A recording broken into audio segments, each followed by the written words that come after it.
రాష్ట్ర వ్యాప్తంగా 3 లక్షల ఇళ్లలో ఈ రోజు లబ్ధిదారుల గృహ ప్రవేశాలు జరిగాయి. ముఖ్యమంత్రి చంద్రబాబు నాయుడు అన్నమయ్య జిల్లా రాయచోటి నియోజకవర్గం చిన్నమండెం మండలం దేవగుడిపల్లి గ్రామంలో సామూహిక గృహ ప్రవేశాల కార్యక్రమాన్ని ప్రారంభించారు. అలాగే రాష్ట్ర వ్యాప్తంగా నిర్మాణం పూర్తి చేసుకున్న ఇళ్లను వర్చువల్ గా ప్రారంభించారు. ఈ సందర్భంగా ముఖ్యమంత్రి మాట్లాడుతూ 2029 నాటికి అందరికీ సొంత ఇళ్లు నిర్మించేందుకు కృషి చేస్తున్నట్లు తెలిపారు. ఈ రోజు ఒక్క రోజున 3,192 ఇళ్లు గృహప్రవేశం చేశామంటే అది ఈ ప్రభుత్వం యొక్క పట్టుదల, మీ మీదుండే అభిమానం.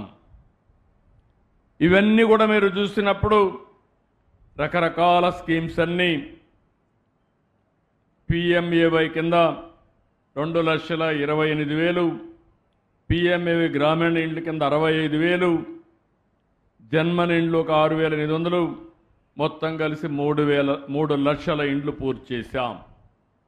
ఈ అన్నమయ్య జిల్లాలో 67,936 ఇండ్లు ఆమోదం పొందాయి. ఇవన్నీ కూడా 10,900 ఇండ్లు ఇప్పుడు పూర్తి చేశాం. ఒక రాయచోట్ల 17,093 ఇళ్లు మంజూరైతే 2,694 ఇళ్లు పూర్తి చేశాం.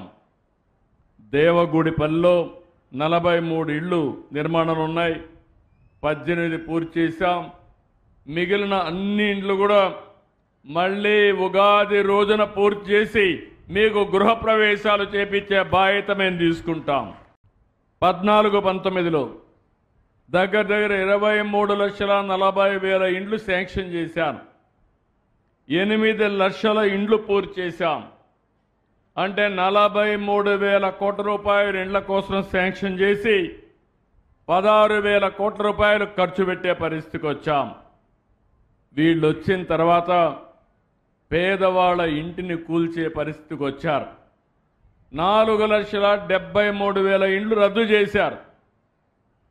ఇంకో పక్క 2,73,00,000 మంది మామూలుగా పేదవాళ్ళు, వాళ్ళు ఇల్లు కట్టుకున్నారు, డబ్బులు ఇవ్వాలి, ఇవ్వకుండా 900 కోట్లు ఎగ్గొట్టే పరిస్థితికి వచ్చారు. నేను వస్తానే ఒకటి ఆలోచించాను, డబ్బులు లేకపోయినా పర్వాలేదు, పేదవాడికి అండగా ఉండాలి. మీరు ఇల్లు కట్టుకున్న దానికి మీకు తిరిగి ఆ డబ్బులు ఇచ్చే బాధ్యత, 900 కోట్లు కూడా ఇచ్చే బాధ్యత ఈ ప్రభుత్వం అందని మరొక్కసారి హామీ ఇస్తున్నా.